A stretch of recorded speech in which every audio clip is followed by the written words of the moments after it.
Welcome to the Shared Practices podcast. We have a phenomenal guest and friend, longtime partner of Shared Practices, Clint Johnson, on the podcast here today, and we're going to be talking about something that everyone's always wondering about, and they're feeling like they should be doing more. There's some unlock, there's some hack to get more out of their PPOs, but they don't know how to get there. So, Clint, you're going to help us today. Welcome to the show. Thanks, Richard. It's good to see you. And it's good to be on the podcast. I absolutely love your podcast. I listen to it on a regular basis when I'm going back and forth to work, actually. And I learn a lot from you and from the other guests. So it's always a pleasure to be on with you. Well, thank you. And honestly, likewise, the thing that surprises me is that like 700 episodes in, I'm still learning things on each episode. And George and I, or Caitlin and I, or a guest and I are like, oh, I never actually thought of it that way. And you wouldn't think that you could keep talking about this and learning, but there's just so much to do. I think dentistry is just awesome. There's so many ways to succeed. There's so many tools and resources and things to learn that it's just really a profession where from day one until the day we leave, we can just keep learning every day, and it's just fun. I think both you and I share a trait where we love learning, and and so I get up every day with a level of excitement. What's going to happen today? What are we going to learn today, or what can we share with others to help them learn? So yeah, I love being able to spend time with you. Awesome. Well, it's fun. We had a little hypothetical conversation before this, and I threw out a couple scenarios, and one was a doctor who, is looking at dropping insurances for whatever reason, whether they're maxed out in their current space, and so they have more demand than they have supply, or they're just doing that from the start, coming into an acquisition startup. They're looking to, uh, I guess, okay, someone who's looking to drop PPOs versus someone who's looking to add PPOs. And you kind of push back on the adding PPOs. And my thought was like someone who's got a fee for service practice, who's really maybe struggling, and they're like, oh, I'm throwing in the towel of being fee for service. And you pushed back, which I thought was super interesting given your company. So tell me about what you say when a doctor comes to you and says, I want to add more insurances. Sure. So we want to always serve the client in the best way possible. And sometimes that is for the client not to work with us because, from our perspective, there are a lot of different ways to grow a practice. One of them can be adding PPOs. However, after being in dentistry for 20 years, what I can also tell you is that there are other avenues to add patients, many of which are, quite honestly, less expensive. And so when a doctor comes to me and says, hey, I'd like to look at adding PPOs, we can do that for them, but I will always caution them and say, have you looked at your other options? Have you maximized your internal marketing? Have you looked at external marketing? Or are you doing that? Have you optimized your website? Are you reactivating? Do you have good systems in place so that your hygiene is retaining a significant number of people? Because the reality is, even though we can help them get into PPOs are probably the most expensive form of marketing that there is out there.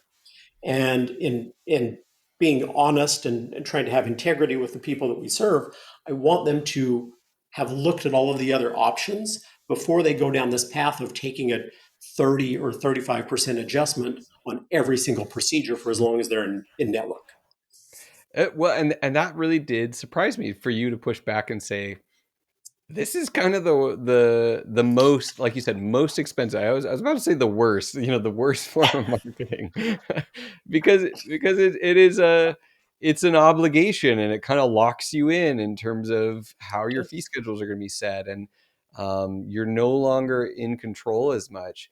So I loved that you said, you know what? A lot of times I tell doctors, don't go look at absolutely everything else before you go adding PPOs. Sure, sure. There's a cost, of course, to Yeah. participate with PPOs in terms of the financial side, but there's also other costs that a doctor should consider. One is the level of complexity that it's going to add for their front desk team. Hmm. Another is just the potential impact on how much they enjoy their profession. Because quite frankly, it's not as fun to get paid $600 for a crown as it is to get paid for $1,000 a crown. And we would call them heart sink patients, meaning your heart sinks when you look at a schedule and you see a whole bunch of patients who have really poor fees. Now, ideally, we get our doctors in at the best fees possible, Yeah. but even when they're getting in to a PPO with reasonable fees, it's still very, very expensive. And you're taking that discount on every single PA, every prophy, every single procedure you're doing, you're taking 20, 30, 40% discount. So it's darn expensive financially and from a lifestyle perspective. It's sometimes just not as fun to see patients when you're having to work that hard. It's like pedaling that bike, right? You have to just pedal faster and faster and faster. So one of the things I love about what you guys do there at Shared Practices is you help doctors to grow in so many different ways that are not dependent on PPOs. And when there are PPOs involved, we're happy to help the docs. But good grief, optimize everything that you can aside from just being reliant on PPOs, because ultimately the insurance company is certainly going to take their pound of flesh. Yeah. Well, and see, this goes back to one of these moments where you wouldn't think I keep learning, but you just separated two things out that I've never heard separated out, which is people always see the cost of a PPO as the reduction in fees. But what you said with the administrative burden of PPOs, it's really hard to separate that out when you don't have that many team members. But recently, I've had some interviews with some of our other partners that hire VAs like Reach, Sure. and so I just this light bulb went off of like, you know what, you could if you outsourced fully insurance verification and the at least the AR insurance AR, and so you had a specific outsourced team that handled that. Yes, The one thing that you could do is actually quantify the cost because it is just absolutely. it's just lost and it's your multiple team members' time and it's really hard to account for that. And if you outsourced it, you could at least see what that was and probably scale it up and say, if I was hiring a US based team member, this is this extra hidden cost that I never even realized I was paying to participate in insurance. That's a great cost, because without question there is going to be more admin burden. There's going to be more hoops to jump through. It is going to take more time at the front desk in a heavy PPO practice to administer than a practice that's largely fee for service and is not having to deal with all those other challenges. Well, So and then the other thing you said was the cost of enjoyment of how much do you hate doing dentistry because you feel yeah, underpaid and devalued and not in control that heart sink patient. That's just so interesting. I never connected the dots of there is an emotional and volume toll on your body, on your momentum, on your productivity per hour, and that is also um, I actually have a doctor that I'm working with in my men's group right now who made the decision. I could scale and grow to two doctors. He technically has enough space. He was kind of in that process. He was stuck in the middle between a doctor to two doctors. And he said, I'm just going to cut back. I'm going to let my associate go, who was actually a family member. And wow, I'm and I'm going to reduce some team members, and I'm going to go fee for service. And he's like, if the wheels fall off, the wheels fall off. But just for my sanity, I don't need to grow. I think I can sustain myself and support myself being in control and enjoy it more and lean back in because he was like leaning out because he hated it so much. absolutely. Um, so yeah, it just as you said that it all clicked together. So okay, now let's take the opposite side of someone comes to you and they're fairly heavy in their participation already and they're saying what do we do, like I feel like I don't know what to do, I'm scared because I've heard renegotiating is a whole process and then people are getting letters and all these things, so um, how do you help doctors in that situation? Probably my favorite type of practice to work with, because they're coming to us and they're in a position of really of strength, because they have more demand than capacity in many situations like that. And unless they want to keep scaling and adding rooms and hygienists and doctors, they're sort of maxed out, but they're in a good position. And so with those, what we love to do is really dig into the numbers and say, which of the PPO plans that you're in right now could make sense either with today's fee schedule or the fee schedule we can get it to? Which ones would make sense to keep long term? And which ones are just non salvageable? Right? There are some PPOs that no matter what we do in terms of renegotiation and what we call optimization, they're still going to be fairly bad plans.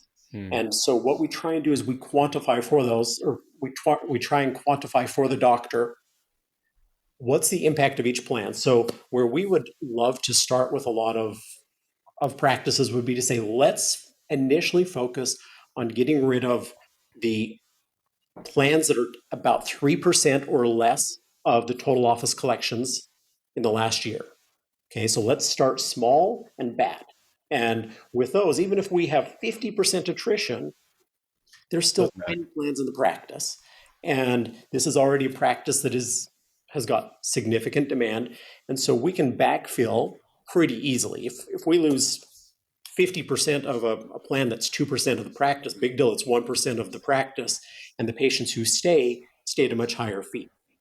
Okay? And so that's where we would typically suggest a practice start is with these small, bad plans. And over time, And actually, wait, I want to interrupt you right here yeah, because you said something one step prior to that.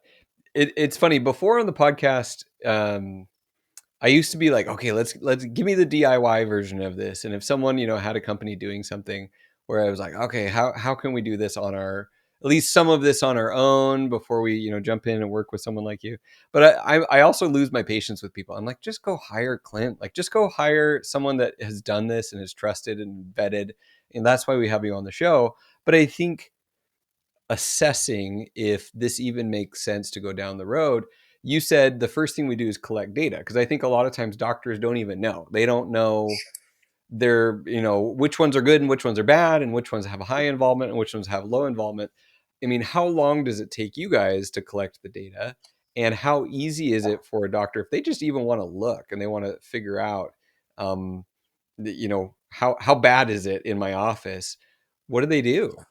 sure. So for us, it typically takes, we typically would suggest it's going to take about a month to really wrap our arms around the data. So what that would mean is we're going to get, say they have EagleSoft or they have Open Dental. For us, if we're working with that doctor, we're going to have them export to us information on literally every single procedure that was done over the last 12 months by insurance company. And so we're going to build this giant, ugly spreadsheet. And it's going to say how many prophies, how many three surface composites, how many molar endo, how many of each procedure did you do with every single insurance plan in the practice, either as an in-network or as an out-of-network doctor.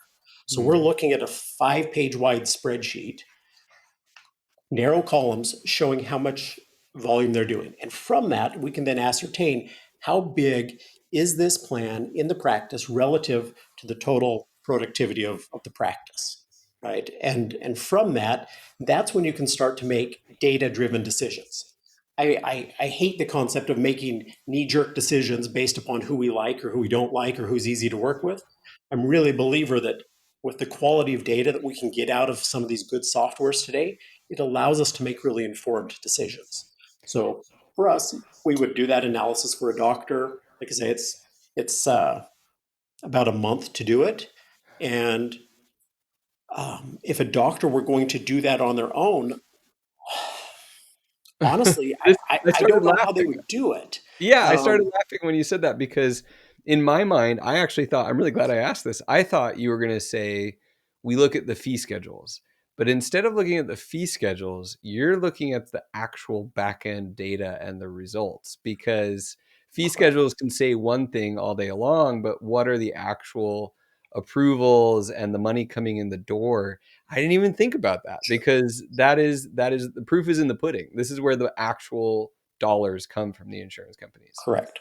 We don't start with the fee schedule because the reality is we have 7 or 8 different ways to change what fee schedules a doctor is on and to improve fees. Just like you as a dentist, you can look in a patient's mouth and you can see a tooth that's got an issue and you have 6 or 7 options. You could do a composite, you could do a crown, you could do an inlay, an onlay, you could pull the sucker and drop an implant in there. Heck, you could do an amalgam, right? So you have different options. We have different options to improve the PPO fees, but before we go about that, we have to figure out, is it even worth it? If Yeah. a practice has 4 patients with an insurance plan, it doesn't really make a lot of sense to spend 8 or 9 months trying to improve that plan for 4 patients. And Right. it may sound great. We say, oh, we got you 30% better fees. Great on 4 patients. So that's like $120 over the course of a year. Who cares? So the the analysis that we feel a doctor should do is not just what are the fees, but how significant is this plan in the practice? Because over time, at least for our clients, we would like to see a declining number of PPOs, right? We exist to help doctors deal with the devil that are PPOs, not because we think PPOs are good, but we think that over time, a PPO serves a function for a lot of doctors and that it should be, and hopefully is eliminated. So for us, as we've worked with clients for the last 12, 13 years, what we want to see, we frequently do see, is they have many fewer PPOs now than they did in the past. And that's a sign of a pretty well-run practice if over time they don't need to rely on those PPOs because they're attracting new patients and fee-for-service patients by virtue of referral and other internal marketing, things like that, good systems. Well, so the other part I love about this too goes back to the point that we were talking about with the administrative burden. So you're talking about dropping the smallest plans because there's the least patients, and even if we lose patients, it's not that much of collections, not that many, but also reducing complexity in the practice. The less plans we have to manage, think about, look up, verify, all of that, the more streamlined we can be in our processes. And if we get down to a handful of plans that we're really familiar with, I think it also decreases some of the friction in the practice. Do you find that to be true? We tell doctors up front, our goals are to make you more money while simultaneously making it easier at the front desk to participate. Because the reality is a doctor who's making more money, but their team is more stressed, more anxious, mad at the doctor because of all the complexity in all these insurance plans, that's still not going to be a great environment. So if we can Yeah. obtain 2 goals, more profitability and simultaneously easier for the front desk, that's when we believe a practice really wins. And that's what we're shooting for, is a reduced PPO participation or just an optimized participation, which is built around a few good fee schedules and therefore is less arduous to implement and to use on a day-to-day basis for that front desk. Like, I want the front desk and the doctor to be happy with what we do, not for the front desk to be mad at us and the doctor to be happy. Right. Right. Well, it all circles back. The doctor is going to be happier if there's less turnover at the front desk because Amen. team members aren't leaving. Um, okay, this is great. So, I have a question that I have a feeling the answer might be it depends. But how many PPOs do you see as like the sweet spot of like this is obnoxious to have this many plans, and this is good if we get pretty decent reimbursements, and we've optimized these specific plans. What do you like to see? Is it 5? Is it 3? Is it 7? What's the Um, range there? yeah, 4 to 6 is probably the ideal in our estimation. And when I say that, let me make sure I'm clear. 4 to 6 would be contracts. Okay. So one contract can be tied to 3 or 4 or 5 other payers, right? So what we're trying to do is slim down the number of contracts and essentially have a few PPO contracts that have good fees and then stack as many PPOs on it as is healthy for the practice. Meaning we have 5 fee schedules possible that can be used, but 20 PPOs are using those 5 fee schedules. That makes it easy for the front desk to administer and it's profitable. But unfortunately, what a lot of these insurance companies have created are these huge spider webs of linked networks, right? And so when that exists, when a practice has, say, 15 contracts or 20 contracts, what they're essentially doing is creating this unmanageable web of different linked networks. And that's when payers can do something called payer downgrading, which is where they get to select from the lowest available fee schedule. Okay, so what we want to do is not have bad low fee schedules in the practice, because then other companies can attach to it. Okay.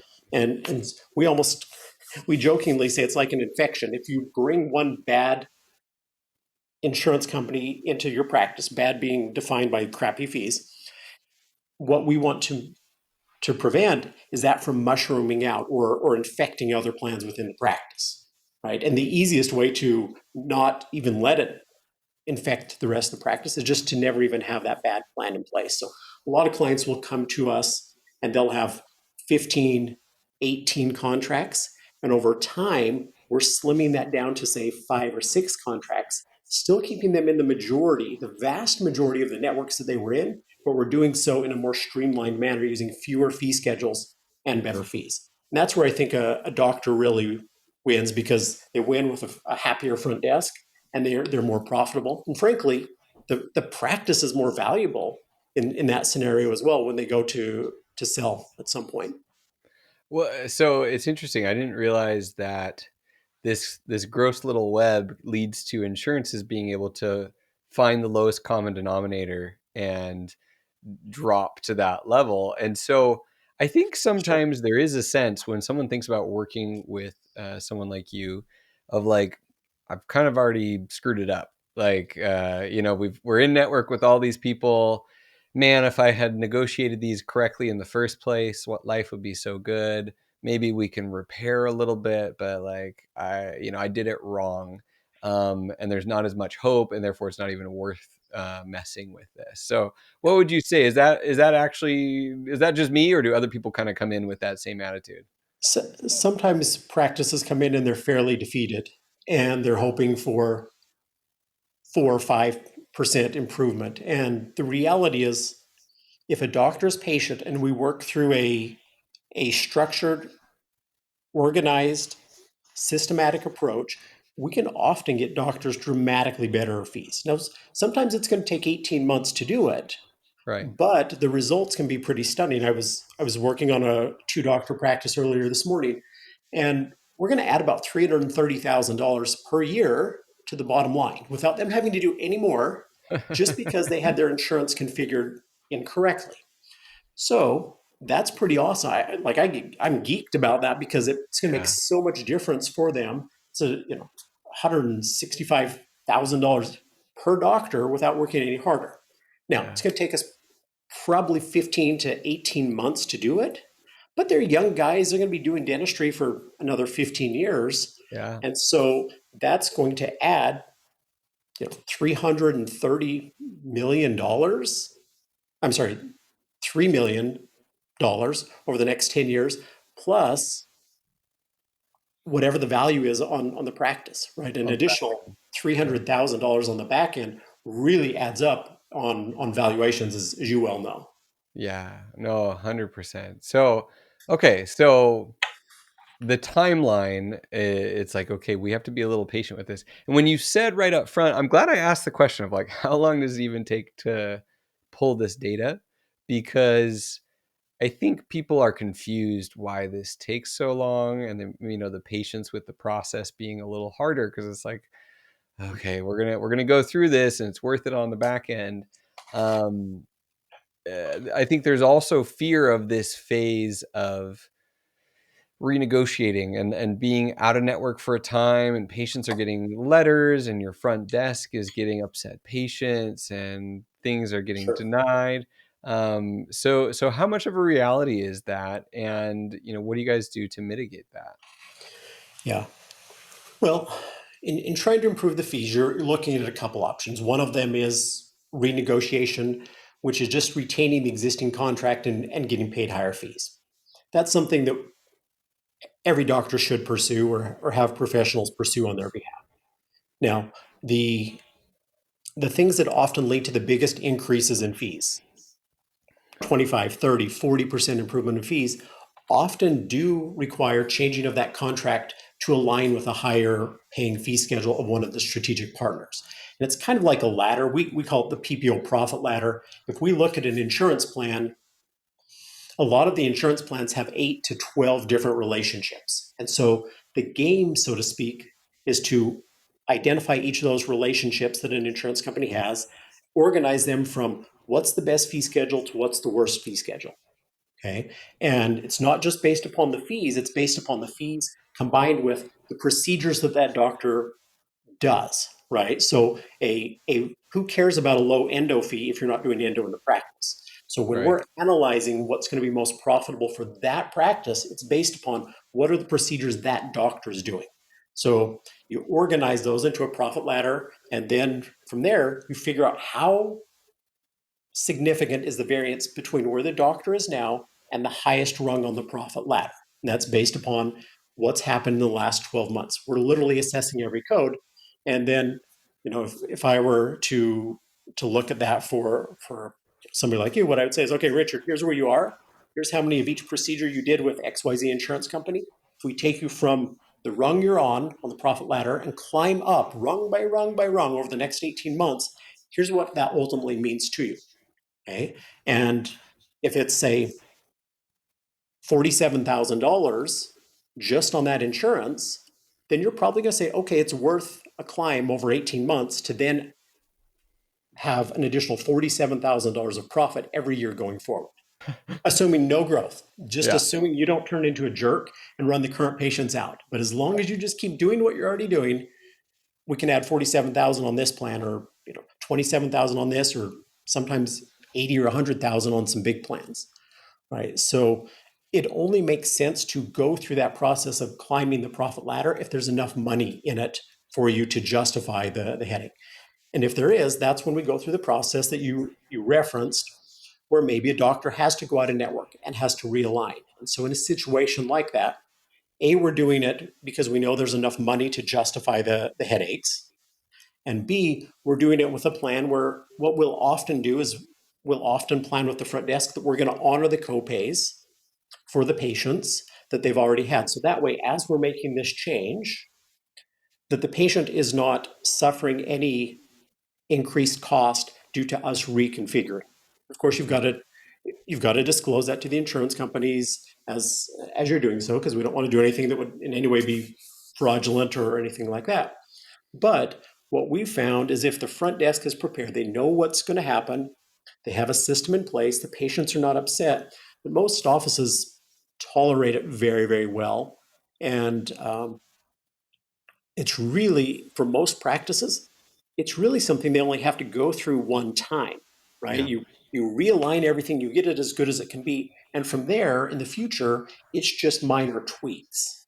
Okay. But we would call it it's like the you do full mouth, rehabs. For us, we'd call it an insurance rehab, where we're having to revamp everything. But once it's done, then it's largely done. And then it's just every 18 to 24 months. Let's go in, let's fine tune a few things, let's renegotiate, but we don't have to get rid of lots of contracts and move things around so long as it's done well on that one time. Well, I do think very often this comes down to front desk team members. You get one patient who freaks out and they're just gun shy because they've been burned, they've been traumatized by one patient who goes nuclear. But I do think the story and the verbiage matter quite a bit. And so you can even flip it around on patients and say, you know what, our costs are rising every year. We really want to stay in network. And so actually to do that, we're having to go through this little process because we want to stay with your insurance.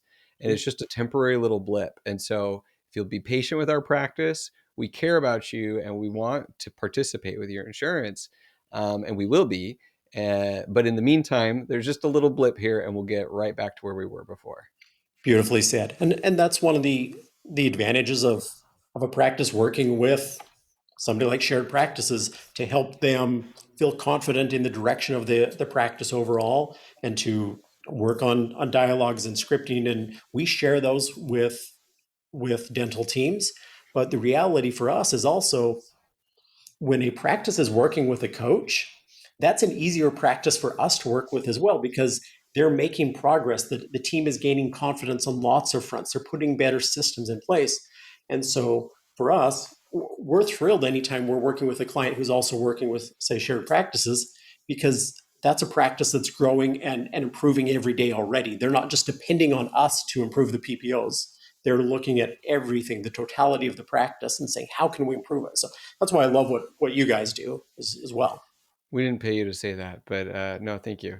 This is Um, a this is a non-endorsed recommendation to use shared practices. I just had this really specific thought, and I'm thinking about a specific doctor here. Because the other question I have is, say that you're shifting gears. Say that I know in particular, this is a really weird specific situation. I know a doctor who did an acquisition, and over time it's become kind of less profitable. It's been a struggle, and he has an opportunity to do a startup not too far away, 30, 45 minutes away. Demographics are far, far better. He's not landlocked. There's not as much competition. And my advice was to sell his existing practice, because he's likely not going to be able to get a loan on the new practice with his existing one. And his existing practice, I'm strongly biased, like that, having two or three practices. I'd so much rather sell one and just build or buy a bigger one as my second one. But my recommendation was sell and do the startup and kind of launch it in the area that has a higher ceiling for him. Um, if someone is in network with an existing practice in an area and they're wanting to go move and do a startup, do they get to clean slate and start over, or does that insurance participation have to they have to like unentangle before they can start a new thing? Or even they're working as an associate somewhere else and they're in network with certain plans, and then they're doing a startup over here on the side. Yeah, it's a really interesting question. The reality is that most PPOs are tied to the tax ID and Okay. the entity location. So were that doctor that you're referring to go somewhere else 30 minutes away, most of the PPOs will not follow them. Now, there's a few states where that's different, and a few plans like a Blue Cross or a Dentamax or say United Concordia follow you wherever you go based upon the utilization of your NPI. But for an associate going to another location, their contracts are not typically going to follow them. In the situation where that you're referencing, that doctor's PPOs will not really follow them in almost every case. Now, it still leads to the question, should they set up that new practice with a different entity? And I would say in most cases, yes, Yes. especially with the ideas, as you said, that they may sell that original location. But luckily, PPO contracts, most PPO contracts are not going to follow you from location to location. The most the most challenging one, I would say, for our listeners is United Concordia. That's a Okay. plan that in most parts of the country has very, very low fees and has relationships with something along, let's say, 18 to 22 different other insurances, meaning if you're contracted with that plan and you go somewhere else and you start your own practice, it's going to follow you there because it's tied to your NPI. They're like I say, they're the exception. But not only will it follow you, but those 22 other plans that it's linked to would follow you. And then you'd be a network for 22 plans at really crappy fees. Wow. So that's that's the rare exception. Your Guardian, your United Can you Healthcare, drop your it? Humana, Can you those get rid of the cancer? Can you cut it out? 100%. Okay. Okay. Yep. Uh, And for the listeners on, say, the West Coast, United Concordia is not nearly as bad there as it is in the Midwest and the East Coast. So it does vary, but okay. that's the most notable plan that would follow a doctor. Okay. And this is where, like, I'm not afraid to ask the stupid questions because there's stuff I still just don't know. And I think sometimes we get scenarios in our head that we're scared of, and we don't have anyone who really knows what they're talking about to answer those. And so thank you for doing that. I On the startup front, and I think we'll probably wrap it up after this last question. If someone is doing a startup, um, how long does this process take? Because you talked about for an acquisition and existing plans, it's a Yeah, little bit longer of a process. If you can set it up from the beginning, from scratch, awesome. yeah, Yeah, yeah.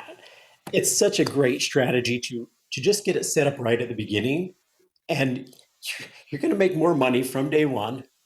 You're going to have less aggravation. Your front desk is going to like you more because it's set up in a more efficient manner. So what we would typically say to a doctor is start 5 months or so on the insurance side before they plan to open. That if they were Mm, working with somebody like us, that gives us enough runway to go out and explore plans, negotiate, do the credentialing, set up the proper configuration. So less than that, say 3 months, we can have some plans in place when they open, but the reality will be that they're not in everything. So an ideal situation, 5 months, maybe even 6 months before they plan to open the doors, which in many cases will line up very nicely if they're going into a dental space that's being renovated or something like that. A new build, of course, is going to take significantly longer, but if they're going into a space that used to be a dental office and it's going to be built out. okay. No, so this is great. Thank you for letting me just talk through this and think through this, because there's blind spots in what I understand, and I think our listeners, even if they're not going to work with you, which by the way, I'm telling them they should probably just go hit up Clint. Well, and if that's the case, where do they find you guys? Where should they reach out? Sure. We're easy to find. We're just at profitableppos.com online. And thank you for your confidence in us. And I would be honest with doctors and say, look, we'd love to talk to you, but the reality is if you choose not to work with us, please consider using somebody that's reputable, because I would rather have in looking out for our profession, those in dentistry, I would rather have somebody work with one of our quote unquote competitors than try and do it on their own and do it poorly. So we're happy to talk to shared practices doctors and listeners, and we'll often be the right fit. But if we're not, please use somebody, because it's just such a huge impact on your career that I would rather sleep well at night knowing that you're going to be taken care of by somebody. And I'm biased because I think we do a really, really good job. But yeah, thank you for your confidence in us, Richard. Well, I'll also say, and I'll say the name again. It's Profitable PPOs with Clint Johnson, because I feel like there's a bunch of these companies that have very similar names. They are. I think we're the only ones who are trademarked, and I think we're the original. We've been doing this since 2012. But yeah, there are a lot of different variations on the name, and Yeah, so it is just what make it is. sure Profitable PPOs, Clint Johnson. That's the ones you're looking That's it. for. I really appreciate your support to our clients, to our show, to our events over the years, and we've really enjoyed working with you. And thanks for Thank you. coming on the show today. Likewise, pleasure. And hey, congratulations on everything you guys are doing. It's awesome, and to you, congratulations on your journey. It's been amazing to see what you've done. I appreciate it. Thank you, Clint. We'll talk to you next time on the Shared Services Podcast.